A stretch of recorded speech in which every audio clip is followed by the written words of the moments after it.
in a Laker jersey. And then Luka returned at the end of that stretch, towards the end of that stretch, but he was a fat, out-of-shape version of himself, wasn't nearly as good on offense as LeBron at that specific point in time, and LeBron was literally carrying the defense still.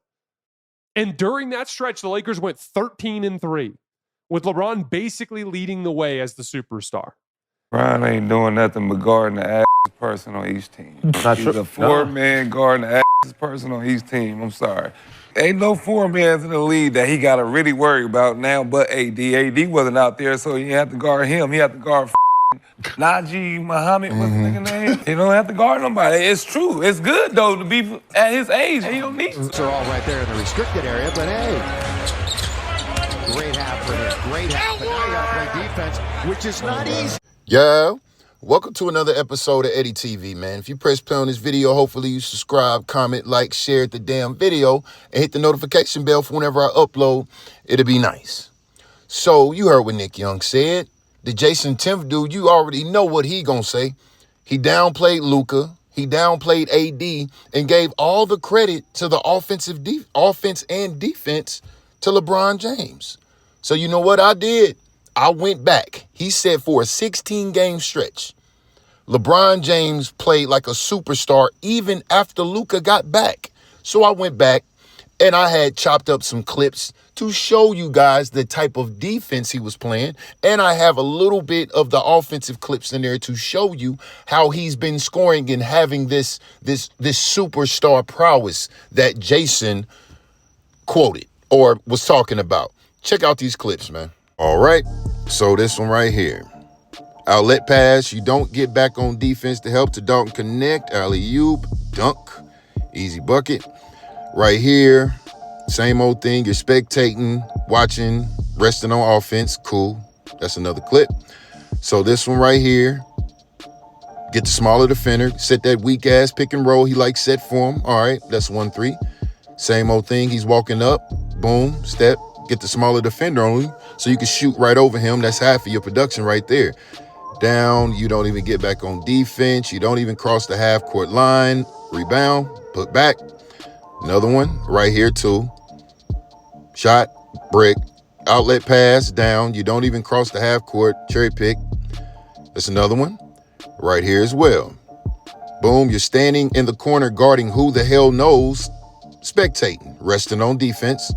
All right, get the ball back. Same old right here. You're in the corner guarding Josh Green, resting on defense. There you go, bucket. Mind you, this game where they played the Magic, Franz had 32, Paolo had 30. He doesn't even get back on defense. He's standing at the top, just spectating. This one right here. Rebound, they're playing 3-2 zone, 3-2, boom. He doesn't even know who the hell he's guarding. Wide open man in the corner. Easy bucket. This one right here. Rebound. You're not getting back to help. Get the rebounds. That's resting on offense again. So this one right here as well. Luka had to guard two people sliding his feet. You're standing at the top. That was an easy switch off for you to get down there into the paint, but you didn't do it. This one as well. Up the court. You wanted the call. They didn't give it to you, so you didn't get back on defense. Wide open three, right? Step back. Boom. You should have been guarding Jason Tatum that whole time. He's standing there eating Jordan Goodwin up. He had 40 points. You're guarding Peyton Pritchard. You're not helping. Boom. Why are you guarding Peyton Pritchard? Don't know, but that's half your production. You guard the smaller player on the team. Exactly what Nick Young was talking about. Boom. You don't step over there to even try to rush to contest the shot. Wide open bucket. So this is what I'm saying. So when Jason says that he was helping carry that team, how? Offensively and defensively, when a lot of those players that you were supposed to be guarding that were playing your position at the stretch four were hooping. When y'all lost to the Charlotte Hornets, Miles Bridges had 29 points. He played for majority of the season, right? So when y'all played the Utah Jazz, y'all beat them the first game.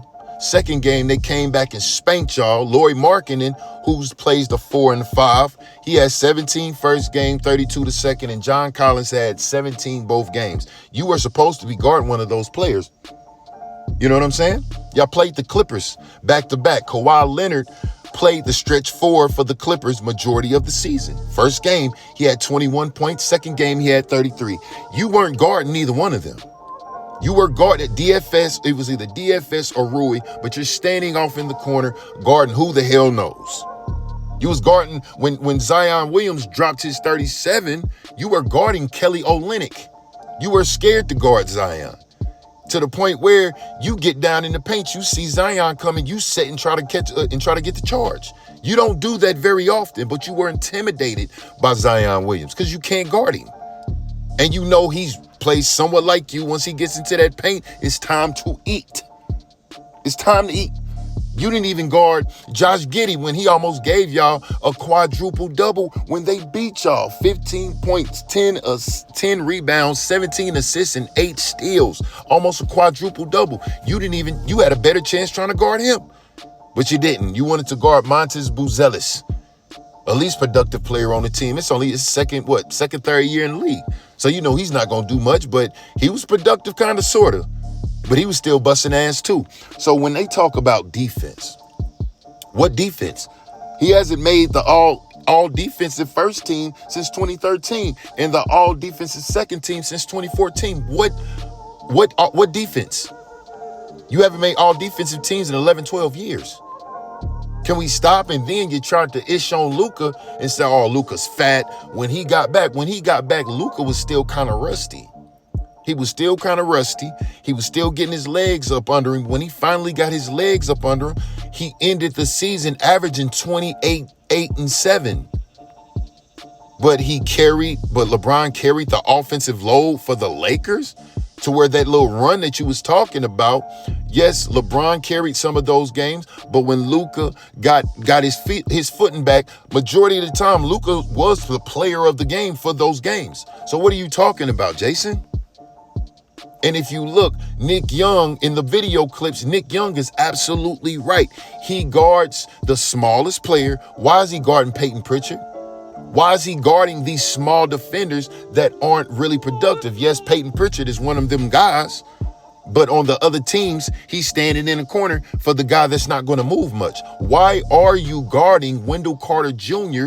or Jonathan Isaac and not guarding Franz Wagner and damn Paolo Banchero when they both play the 4 position? Because you know why? He's scared.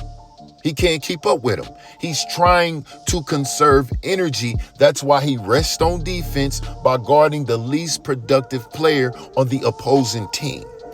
There is no defense.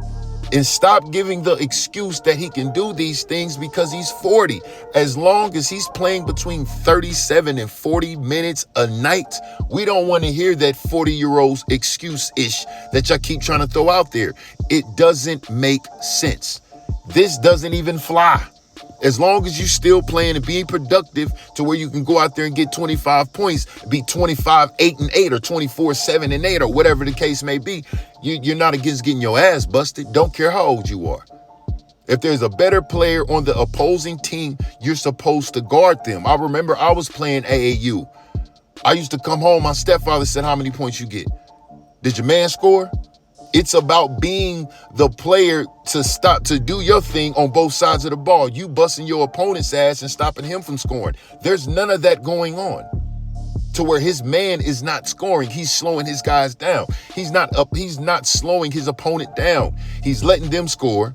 He's getting his on smaller defenders. That weak ass pick and roll that he can get the smaller defender on him, back him down into the paint, do that little spin move or that turnaround jumper he likes to shoot.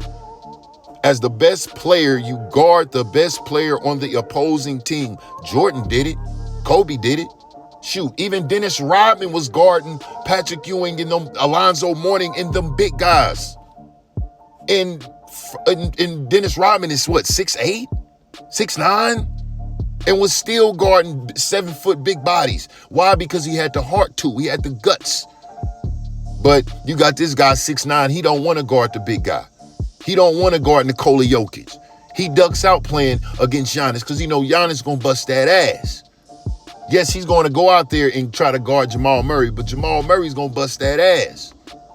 But they're going to give him all of this credit like he's that guy to carry the defense for the Lakers. No, in those video clips, it was Rui, Jordan Goodwin, and DFS playing all the defense, getting down there, crashing the bucket when the ball goes up while he's standing at the top of the key waiting to get a pass. Get a rebound, pass it out to me, I'll shoot the three. Or set this pick and roll for me, I'll get the smaller defender on me, and I'll shoot the three. Because I can easily shoot over him. He can't stop nothing. That 6'1", 6'2" guy, and you being 6'9", can shoot right over him.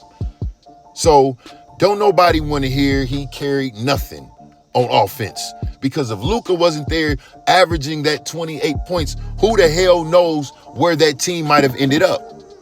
To where they was the 6th seed, got Luka, and got to the 3rd seed and then get their ass busted by the Timberwolves. And I forgot to mention that, how Julius Randle was busting his ass. He couldn't stop Julius Randle. He was big bodying him. They put him out in the 1st round. And then even Anthony Edwards had a couple of games, couple of bad games, couple of good games. And then you had damn near Rudy Gobert had a double-double. He went off. He went the hell off. I think it was like 30 points and 15 rebounds. It was something like that. Had to look at the score again. But playing all position, he can guard 1 through 5, really? He can guard 1 through 5, but couldn't stop the 1 through 5 players on the opposing team that were the best players? Stop it. That's another narrative that they try to push. But don't nobody want to hear that bullshit, Sharif. Not at all. We're spectators. We watch the games. We see exactly what's going on when it comes to this dude and the opposing best players. There's nothing going on. Shout out to Luka for getting them to that 3rd seed, not LeBron. But I digress. But if you made it to the end of this video, hopefully you subscribe, comment, like, share the damn video, and hit the notification bell whenever I upload it. To be nice. See if there's anybody else out there that thinks like us as in me and you. And with that being said, good day.